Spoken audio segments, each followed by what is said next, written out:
Hey, y'all, we're over here with Dave Maloney. This is the Battle Plan podcast, and we're going to get into some things. Dave and I had a relationship a little ways back, started in Wall Street under the D10 or the Decathlon at that time, the Wall Street Decathlon. And we're just catching up right now. So you're going to catch this conversation as I just asked Dave what he's doing. So he's going to tell us right now. Well, we're excited to bring the D10 back. I guess in a way, this is like the first time I'm even mentioning that outside of really my own family.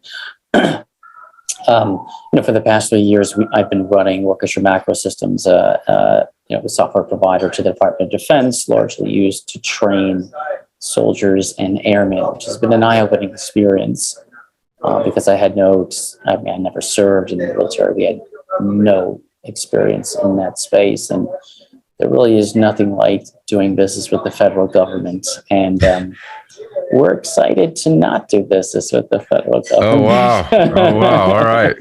I want to get into that.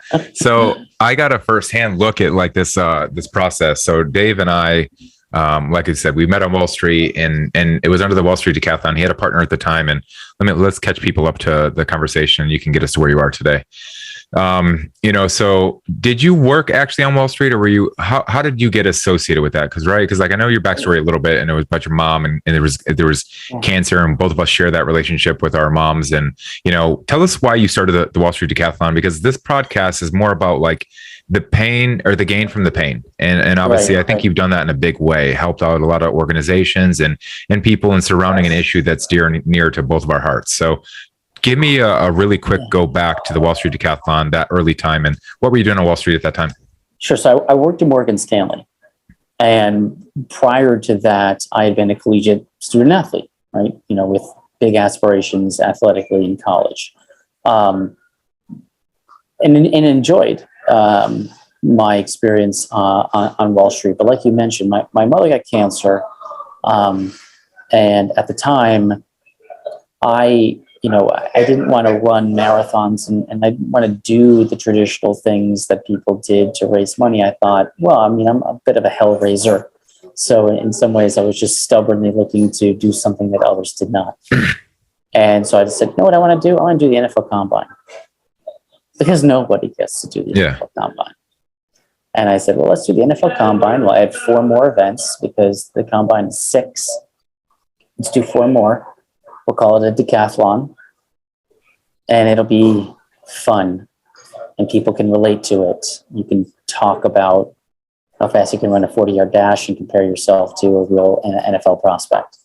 And then I asked myself, well, why would anyone do this? I said, you know what we're going to do? We're going to do this.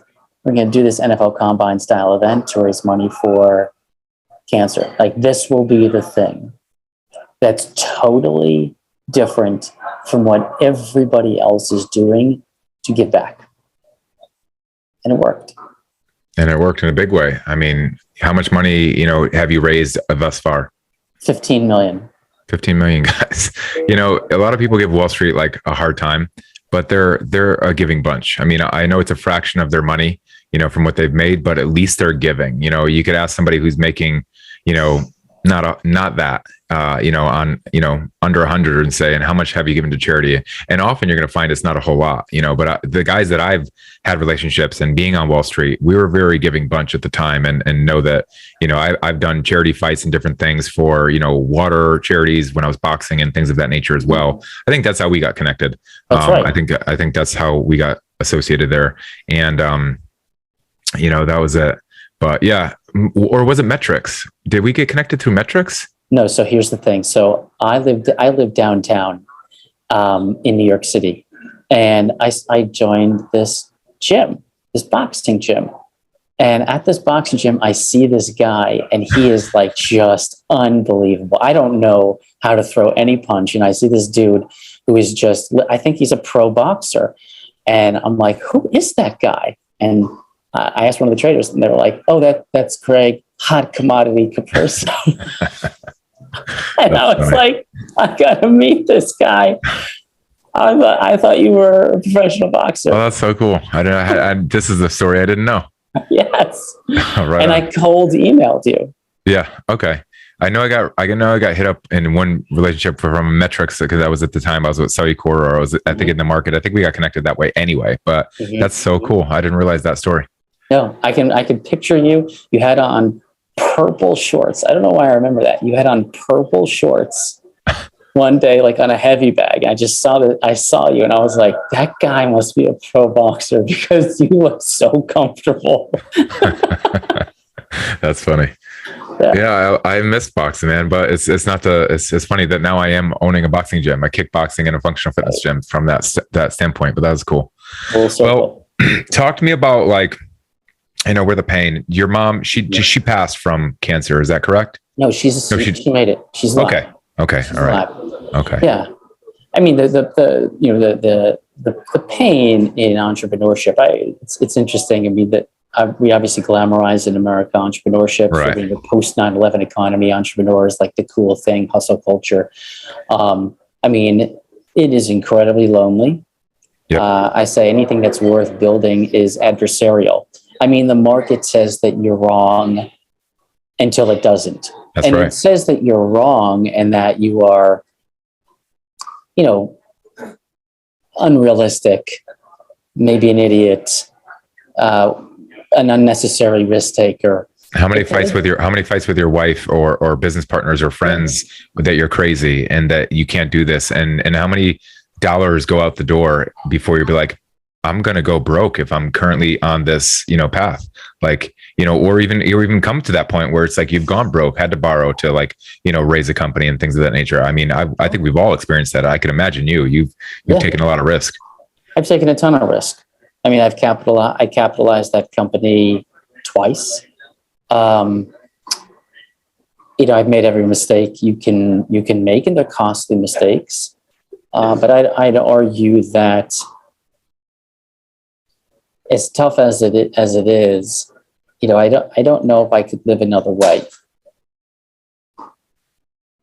I hear that, and the reason I say I hear that, someone just asked me the other day, my mom, I think we were having this conversation, and she goes, why don't you just get a job? Because like, the turbulence of, like, being an entrepreneur. I have 3 businesses and I've been an entrepreneur ever since I've been on Wall Street. I mean, essentially you're an entrepreneur as a floor trader. You work for yourself, and you're just, the reason I love that so much is I didn't have to rely on the market, essentially the marketing side of things, or anyone to sell me something. It was like I could either trade in the market and make money or not. So it was like I was very self-sufficient on me. So I really like that aspect of, I wasn't selling, I wasn't a broker for anyone else at that point in time. But now as a marketer, as a coach, as a gym owner, as a software owner, it's like now I got to go out to the B2C or some version of that. And it's just like, now the market's at my mercy. And then we're seeing so many things change and transform. But like my mom said the other day, she just like, with some of the stress I was under, and I've kind of had a breakthrough. We just talked off call. And if you're on my newsletter, you just would have heard that. But, there's a lot of doubt. There's a lot of second guessing. There's a lot of like, man, how far will I go before I realize, that the signs are pointing to something else that I shouldn't be doing. But I think that's really what it takes, is the entrepreneur to go to that depth of your sanity to say, okay, I'm right. There's a saying in Wall Street that the market could stay irrational longer, you could stay solvent. I don't know if you've heard that one before, but it's true in entrepreneurship as well sometimes. But it's like those that have staying power will find the way, and they put their time in. Well said. Well said. I mean, there is entrepreneurship is such an emotional roller coaster. Everybody talks about it. There is no overnight success. People put in a decade and then suddenly the market says, you know what, you're brilliant. Yeah. We love your product. Yeah. And they don't apologize for telling you you're a dumbass for 10 years. Nope. They just suddenly embrace it. And guess what? You just have to accept it. Like that's the trade. Have you read Alex Hormozi's $100 million offer yet? No. Do you know who that is? Mm-mm. Oh, wow. Okay. I'm going to turn you on to somebody pretty cool in this industry. He's one of the guys who founded a company called Gym Launch. And so in the marketing space, Russell Brunson, ClickFunnels? No. Okay, so you're not in you're not in the direct marketing industry that I'm in. You're in, obviously he's dealing with the army and generals and things of that nature. I think he guys, he pushed this call 30 minutes because he was on the phone with who? Like some general of the army or something? Yeah, 3-star general. Wow, this guy, he's dealing with a different circle that I'm in, I guess. But so Alex Hormozy, $100 million offer. Literally, I'm just starting it. His book just came out. And in the front, he talked about like hitting a grand slam, and I think that was a quote from Amazon previous CEO. What's his name? Bezos. Yep. And he said, the cool thing about, hitting a grand slam is you could only score 4 runs. So it's like an athletic performance or an at bat. It's the best you can do, but it's limited, right? Glass ceiling. He's like, the difference between an entrepreneur and a sportsman or something of that nature, you can hit a grand slam and you could strike out and it's the same effort. So, but all you need to do is hit it one time as an entrepreneur, and then you knock it out of the park, right? Like you could set yourself up for, whatever X returns. So true. You got to survive, right? You got to survive through your mistakes, and you will inevitably make them. And some of them will be your own fault. All of them, to a degree, are your own fault. All of them are, but some of them are your own doing, and others are unfortunate, derivatives of the decision that you've made.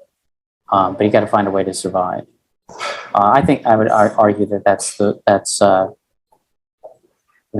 sort of a fulfillment of entrepreneurship. That if you have a job, if you make a good decision, maybe you get a bonus. All right. And if you make a bad decision, maybe you get a warning.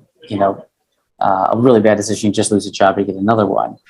Like you don't have to build the grit, you don't have to build the resilience, you don't have to build, that cunning nature, like that entrepreneurship. You got to find a way to survive. Yeah. You're taking personal financial statements. I'm dealing with SBA right now for our second gym. We're possibly launching number 2. I took partners on this one to diversify a little bit. Mm-hmm. Just something as we were talking offline, I was like, I'm trying to move away from that, the gym model myself personally. I just find it like, it's one of those things where I don't like glass ceilings. A gym has a glass ceiling. I can only fit so many people in a gym. Don't limit my potential. Like, I just don't like it. So it's like, I'm okay for it as an investment opportunity, but as far as like the thing that I will spend most of my time in is not that. But so we took it some partners on this next one, but like, as an entrepreneur, you're literally sending documents to the SBA or wherever you're getting your funding from, and they're ridiculing everything about you. They're checking your credit, they're checking everything. You're putting liens and stuff on your house. Like it is like they have their teeth sucked into your body, and it's like, if it goes up, it's on me. They could take my house. Like it's like those stresses that you sit and deal with every day. The mindless sleeping or the staring and gazing, and you're just like, what are you looking at? I don't even know. I'm just in my thoughts. You know what I mean? Like, how many times have you done that? I've been doing it since 2011. I miss the days of actually going to work out and not have anything besides working out in my head. I literally, now it's like I'm learning as I work out. It's a different area, but I'm glad that I was able to accomplish what I did, because it's a lot easier to maintain my physique today. If I was starting today with like the same spirit, I think it would be a lot more challenging road. But, the early Craig was just like, I'm going to go to the gym and I'm going to kick ass there. And this one is like, I'm going to go to the gym and I'm going to learn something while I'm working out. It's like I'm multitasking too much. You know what I mean? But it's a calibration of effort. My friends and I talk about this all the time, that like when you're in your 20s, maybe even early 30s, like as long as you have the pedal to the floor, you feel like you're making progress. And then as you get older, you can still do that, but now you're smarter. There's a calibration of effort because you realize it. Like, I just want to make sure I'm going in the right direction, because I can't afford, now that you're a husband, a father, so on and so forth, just maturity, that before that pedal hits the floor, you want to make sure the direction that you're heading is worth the gas. That's all right. And you said something great there too, which is like, the older you get, probably the more outside external responsibilities that you have, internal to yourself, but external, kids, family, house, things of that nature that other people are now affected, employees, staff, now these relationships that, don't directly just affect your bottom line, but like others' well-being as well. I don't know. I'm sure you have countless employees, me the same, and the various businesses that I own. And it's like, when you think of it, it's like, I can't just walk away from these things. I can't just pack it up and say, like, today I'm going to call it quits today, because now I affect other people's livelihood. It's pretty amazing when that happens. And you're just like, it's not about me anymore. It's like that Spider-Man analogy, with power comes great responsibility. When it comes to being an employer, you have great responsibility. Sure. Okay. What would you say is the hardest lesson you had to learn through the last 10 years? I know it's on the spot and there's probably too many. No, I know. The moment you realize that an employee is not the right one for that job, you've got to cut it. Oh, wow. That's a great one, actually. You've got to cut it.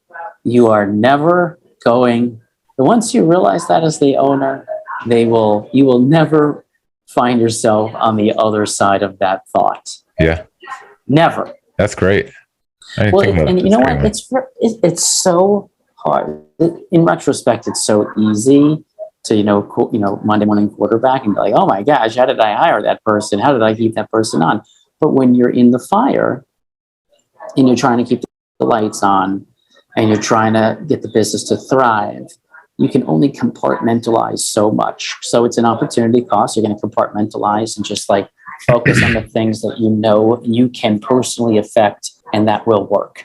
And that the things that are not working, in retrospect, you realize you kind of just like believe like, oh, I just hope that they correct themselves, where you put it a little, and they don't.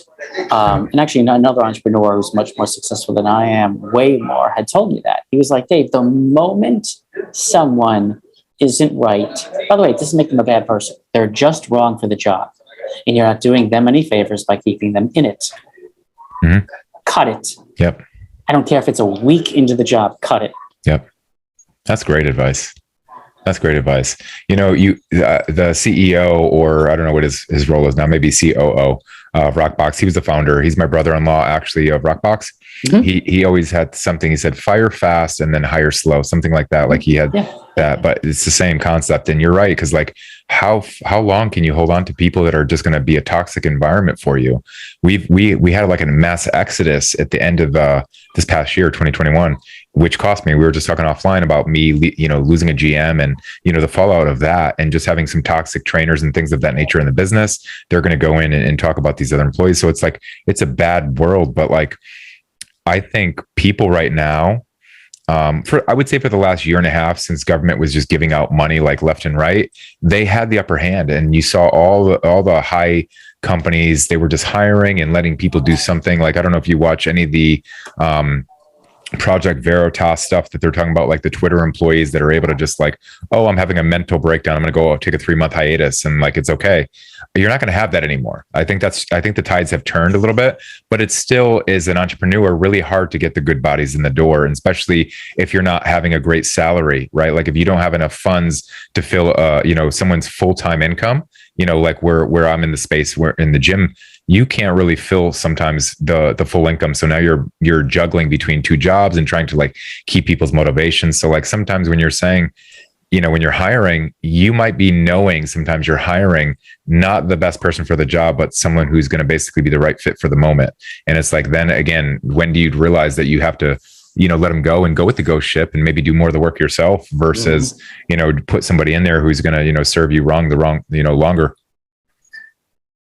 It's an age-old question. It's an age-old problem, probably exacerbated in the times we live in. Yeah. So tell me, Dave, about the government contracts. Like we were obviously, Dave left Wall Street and he made a full-time, job out of the Wall Street Decathlon, which turned into the D10. He had a partner, I believe you bought him out, right? Or some version of that. And, so the D10, what it is, just to give you guys a backstory, because we're talking like we know it, but you guys don't. There's a 10 sporting event competition, and it was Dave's, rip him off because you know him better than I do. 10 events. Well, we did this. Here are the old 10 events. Okay. The old 10. We did a 400-meter run, a football throw, just grip it and rip it. We did pull-ups, a 40-yard dash, a vertical jump, a broad jump, a 500-meter row, a 20-yard shuttle, a bench press, and an 800-meter run. That was the original iteration of the D10. And when it comes back, it'll have some footprints. You'll see some footprints, whatever you want to call it, of the original D10, but there'll be some new ones. Maybe, Craig, I think you concur here that the idea with the D10 was not to be the circus. It comes into town, happens once, and it's gone. Yeah. The idea with the D10 was to create a league in which people came together, they trained together. This was a year-round program.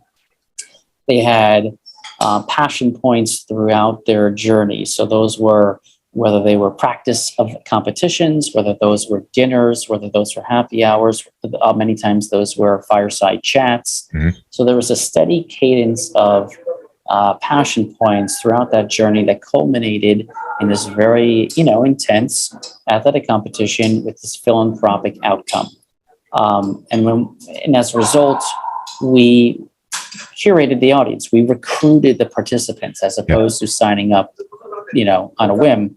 We went into the market and would recruit someone just like your college football coach selected you to play for their team. Yeah. It's a special thing. And there was great bodies too, because I think about all these, collegiate athletes like yourself and your partner at the time, played these D1 sports, and then they got into, they realized they weren't going to go pro in whatever sport they were in. And so they got a real job. And so some of these are like, not all athletes are dumb jocks. I can tell you that right now. There's plenty like myself. I was a 1AA guy working on Wall Street. You were, whatever. There's a lot of smart guys on Wall Street, especially if you look at the Harvard crew and all the Ivy League schools that are throughout Wall Street, right? And so it's scholar athletes. Yeah. There's just, the data is pretty clear. Yeah. The scholar athletes, graduate, they have a higher graduation rate than their civilian peers. They have a higher GPA than their civilian peers. Collegiate student athletes, the idea of the dumb jock, died, I would say, thankfully, in the 1980s. Right on. But these guys now are taking their passion for fitness and sport, which they could only do in the gym or some kind of intramural, and have a true league to compete against. So like, if you are interested, I'm going to do a little promotion for the D10 here, and whatever you're going to be doing next year, we'll get you a link at some point, or you could follow. I'll even put it in my bio, Capurso.com. Eventually I have a link tree. So I'll make sure that sits there whenever you might listen to this in the future. Dave's got to update his SSL, but I don't think he wants the traffic right now. So we got to get him some traffic flow here. But let me explain. I came in year number 2. I was recruited, I think, in year 1, and I think I busted a rib boxing or playing football or whatever I was doing at the time. And I missed year 1. And year 2, I came in and was very competitive, and then it got really. I was always in the top 10, but I think the year 2 or 3, I was in the top 4 or 3 something. I was fighting for the top spot. I never won it though. I'm a little pissed about this, but I ended up doing this event, and as a true fitness guy, I felt putting in better effort and better form than most guys doing the competition that were beating me. And so I complained as so often that Dave just said, you know what, I'm sick of hearing this guy complain. I'm just going to hire this guy as the judge. I don't know if that's what went on in his head, but that's kind of what I thought about the end of the day. Cause I ended up starting off in the first 2 through 4 or 5. I don't know how many I went as an athlete before I turned into one of their lead judges. And, it just came down to the point where I was like, there's true athletes like me on the field that are busting their butt, and they're getting just burnt out by these guys half repping it or doing this. And I'm like, I got to come up with an equalizer for this thing. And I don't even know if it was my idea or your idea, but we got a good standard going. And I was known as the hard ass judge at some point. Yeah. And Craig, let's I'd be remiss if I didn't mention it. The role that you have played for years in the D10, not only judging a flagship competition in New York City, but in markets throughout the country, set what was such an important standard. You set a particular tone, and let's face it, people are there to have fun, but they are there to compete. And the tone that you set is a critical tone that permeates throughout the rest of the cohort of judges. It permeates throughout the participants. And people leave having appreciated. Sure, people can complain, but ultimately people appreciate a level of commitment to the rules. Mm-hmm. Even if even if that doesn't fall to their advantage, they do appreciate it. And, I'm forever grateful for the role that you have played. Hopefully we can convince you to continue to play some role. If We'll figure that out. We'll figure out which way we can be involved. Maybe I'll have to show up as an athlete and judge the rest. I don't know. But yeah, I appreciate that, Dave. It's just one of those things that you just want fair play. At the end of the day, I don't really think anyone who's a true athlete wants an advantage. I just think they just want, give me the chance to go do my best. And if my best isn't good enough, I lose. And if on that day there's someone better, I lose. But don't let a judge determine that someone got unfair advantage against me. I think any athlete across the board is going to agree with me on that. So cool. So now Dave goes into full-time doing the charity, and then is it for profit, right? The D10, is it for profit or is it for business or for charity? Is it, is it 501c3 charity, right? No. So the D10 has always been a for-profit entity. We wanted to have a division of church and state so that all of the money that the participants raise is received directly by the beneficiary. It's a cleaner story. It's a cleaner division of labor. We're bringing the community together, producing registrations, marketing, advertising, that goes into the profit side of the business, but the donations and everything go into the 501c3, right? Correct. Okay. I just want to make sure I made, as people are listening, they might want to understand. So your registration fees and your buy-in basically to compete with us is going to go obviously to fund the business, to get the right bodies in a tour. How many states did you tour? We ended up getting into 8 markets pre-COVID, 8 markets. Yeah. Right coast to coast. And did COVID really shut you guys down? Probably, right? Was that the thing? Yeah. It did. Yeah. Yeah, it was hard. I was wondering where that was going to go when that happened. I was thinking of you. I was like, man, this is gonna kill a lot of businesses. And but yeah, and from that point on, so I remember being in San Francisco, and let me just tell you how genius Dave is. I don't know if this was you or your team. Dave would go and find like the biggest, best house on the market in the the greatest cities around New York City, San Francisco. Not that San Francisco is great, but it's got its great parts. But like all the best cities, and he would go find some like ridiculous mansion. When I tell you like ridiculous mansion, like the top level of the mansions around, and go broker a deal with the agent. To allow his team and to allow the D10 to call that headquarters for the weekend.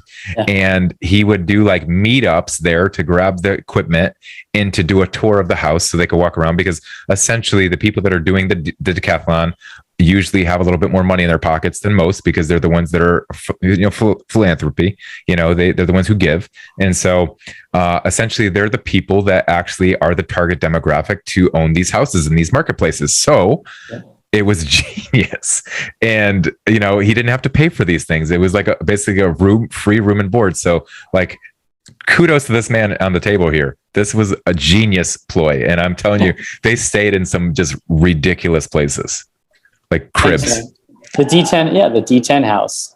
But this goes back to your earlier point that you had made about entrepreneurship. So here's the genesis behind it. So we used to have to rent a hotel conference room.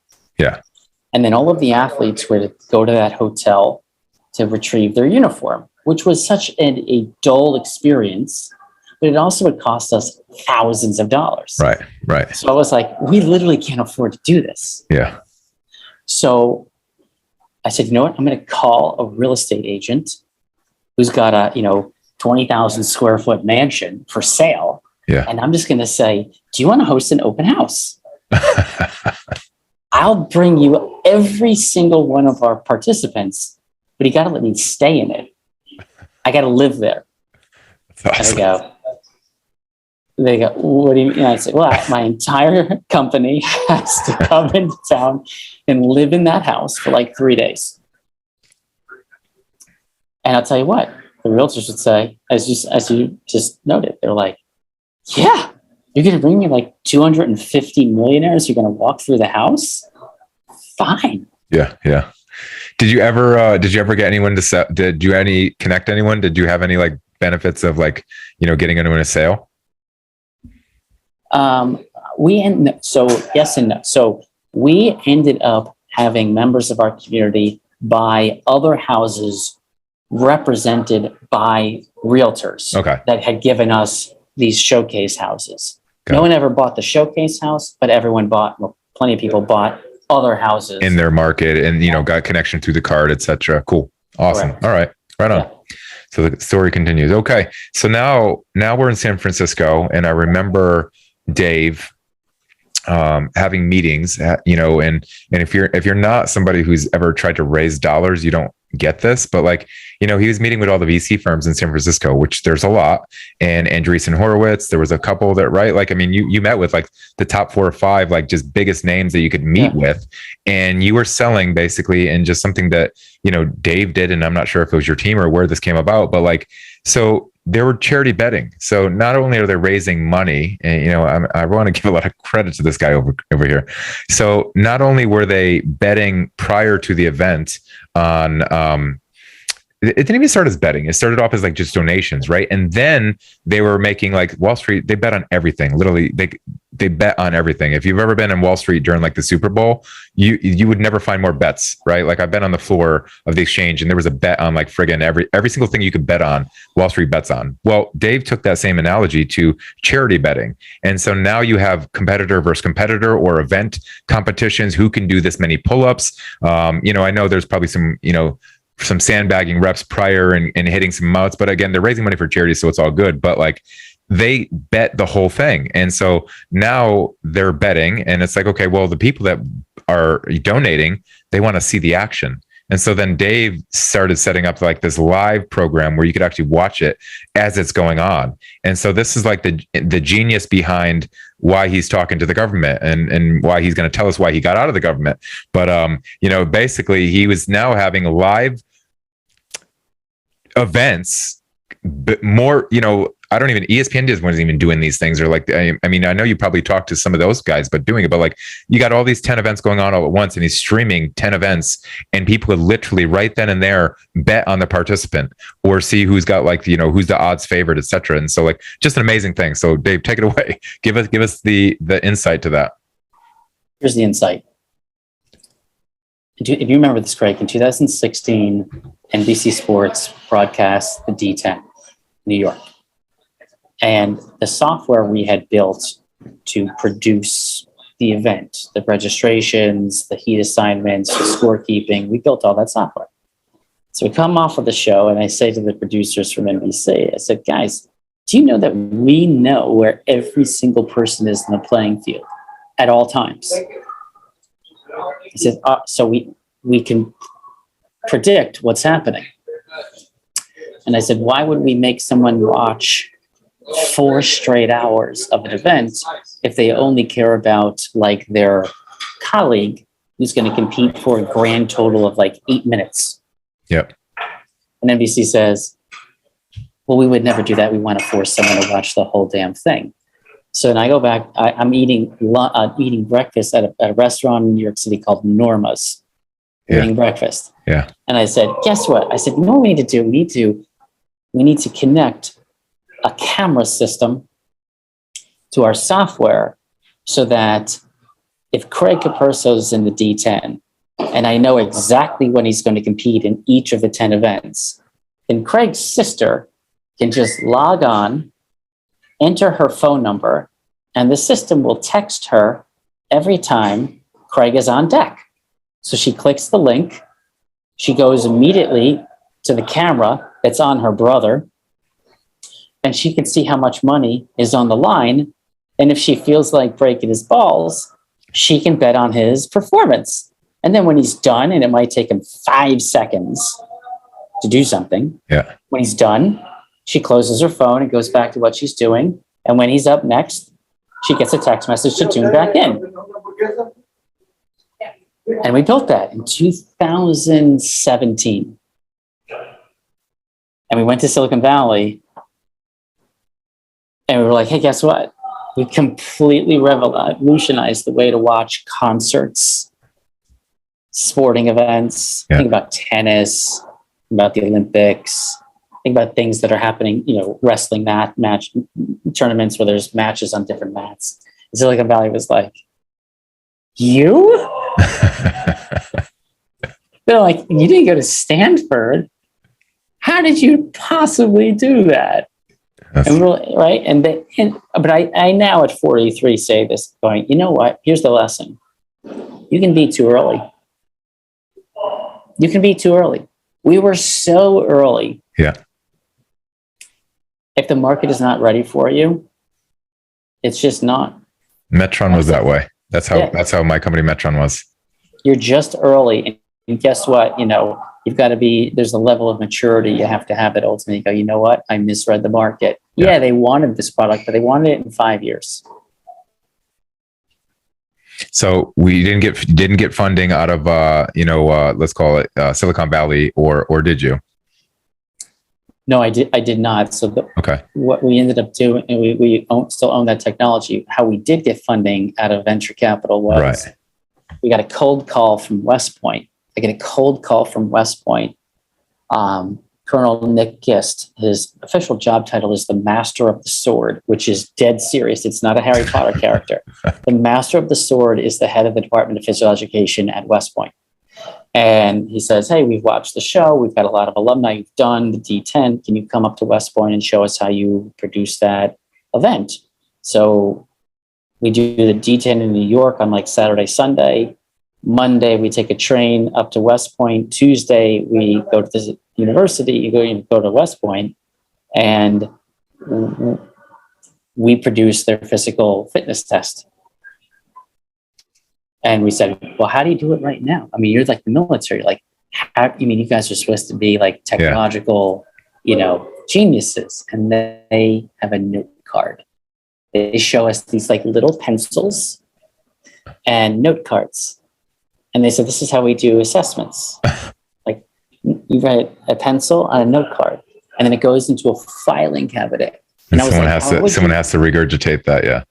I said, how would you do any data analytics? And they go, we don't have any data analytics. And I was like, wow, I said, I've been fooled. I thought you guys were like next generation, human performance. Like, no. That's amazing. That reminds me, and I don't want you to get off topic because I want you to finish this out and give us that close on that. But I went to China. I don't know if you recall when I went to China for Metron. Oh, yeah. And I stayed in Beijing. And I went to the Olympic Training Center, and I was dealt with a couple of their athletes, like a woman gold medalist. She kicked my ass. We did a little sparring, but I thought the athletes at that place were going to have like just all the good stuff. Okay, they don't. They literally eat a Chinese buffet. Like that is their menu. I just want to, and at the time we were dealing with Holden McGray, who was an advisor for us. He was a Pepperdine University physiologist, or I forget what his credentials were there, but him and I were literally working on a case study that we were trying to give to the Chinese government in Beijing, or the sports center anyway, the Olympic place, to help them like make a study to say, if we cleaned up your athlete's diet, I bet you we could show performance improvements. Not that I was trying to, kill the U.S.'s chances against the Chinese, but I was just in athletic sporting.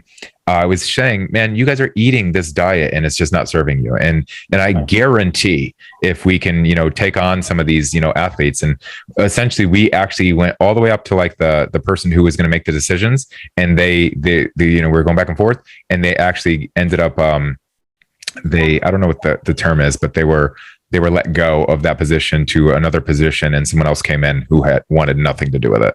But while we're out there, we got a chance to sit down and have those conversations. But it's amazing what you think sometimes of the level of like, professionalism or ability. And it's just like, it's so old school, or it's just so not what you had thought. Yeah. I mean, if we served American service members a Chinese buffet, it would be much better than what we actually serve our soldiers and our airmen and our midshipmen. I mean, the food served on a military base is deplorable. It's Burger Kings and Popeyes and Domino's, and it's awful. Wow, that's crazy. Well, Well, tell us how. So you're it's there, around and you yeah. So basically you serve up on a plate that, hey, you guys are like in the Stone Age. We can hook you guys yeah. up. So we end up doing is we go live at Fort Bliss in El Paso, Texas, in the month of September 2019. I live at Fort Bliss. We get embedded with the 1st Armored Division with the Army. We rapidly prototype web apps at the time to assist them in a whole slew of assessments. They call them assessments. Some of them are physical. Some of them are what we call skill-based. So like think about a soldier performing a maneuver, shoot, move, communicate. And we, in 2020, start winning DoD contracts. All of them have to do with training of soldiers in the Army or airmen in the Air Force. Our biggest one is supporting the Air Force for pre-deployment training. So this is crazy, but pre-deployment training. So no matter what you do, if you're a fighter pilot or you're a chef in the Air Force, if you're going to get deployed, you have to go through pre-deployment training. And we found this so interesting. I think I'd love to know your thoughts. So no matter what you do, you have to go through pre-deployment training.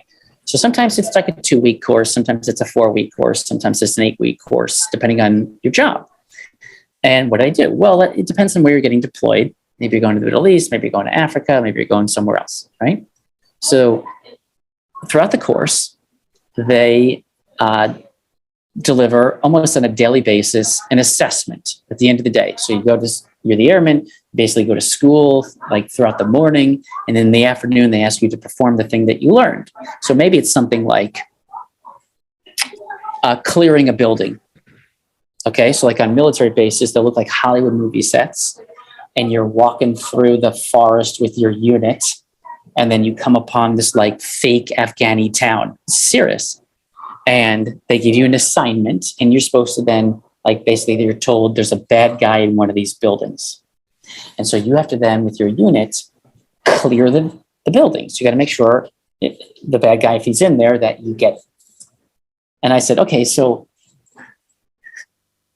like, what does that mean? Like, is there a sequence of things that are done? Is there a cadence? Like, do you have to do this in 5 minutes? Do you do this thing first and this thing second? And they're like, no. I said, well, how do you measure anything, right? Like if I go to the gym, I got to like measure what I've done. And they're like, we don't record anything. And I was like, so you just send some guy through this course, then send him into the conflict zone. And the unit leader who receives this guy is just like, do you know how to not get yourself killed? Or are you going to be a real big danger to the unit? They have no idea. None. So we built the software to objectively measure a performance at pre-deployment training. So if I go through it, I then go downrange, is what they call it. I end up in the Middle East, and the receiving unit leader gets a report card. I mean, how revelatory! So you have like almost like an EQ score. So it's like you could rank kind of like what your level of combat potential forecasting abilities are. Some version. They call it a readiness score. Okay. A readiness score, right? So can I administer self-aid buddy care? What is my handling of the weaponry that I may be assigned when I arrive? Yeah. There's high threat driving, right? So if I'm, in some urban conflict zone, and I've got to transport, ambassador. I mean, it's like the wildest stuff. I've seen this all, and they never measured anything. And so now you can give them the ability to pick out the right person for the right task right on the spot. Because I mean, essentially, I could see this is just going downhill fast. You're just looking at bodies. Hey, sir, you do this, and hey, you do this, and you might have ranks of like what your tenure is, but you don't really know what your level of capability is. Is that correct? You've nailed it. And so this is actually like a really pervasive problem. It's like a national security threat, which is we're led to believe as Americans that like we've got this like really buttoned up, process for preparing for warfare and then carrying that out. And unfortunately, like we've seen that, like we have the bones of that, like, but we don't actually have any data to guide decision making. And you and I know, like in the private sector, like everything has moved, or at least is moving to, AI or machine learning supported decisions. Right. Supported decisions. This doesn't exist. Are we just being led to believe that these movies are more futuristic and on top of like what our imaginations are? So like in the field, it's just not the same. Is that what it is? Dude, it's not even close. What do you think at the top? Have you been on deployments with like the elites, like the people that special operations? Yeah. Look, special operations has more data, but actually special operations, to their credit, so special operations command, you can have, Navy SEALs, you can have Army Rangers, you can have TACPs, Air Force. There's a myriad of career fields that are special operations command. They have more data.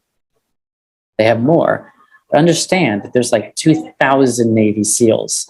But there are 2 million people that work in that's what Army. my point. That's my point, is kind of like, the masses obviously are kind of just like warm bodies at some point.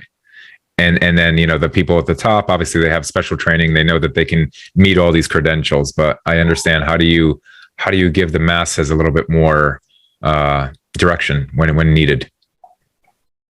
Totally. I'll throw a number out to you, considering, Greg, all that you know about health and human performance.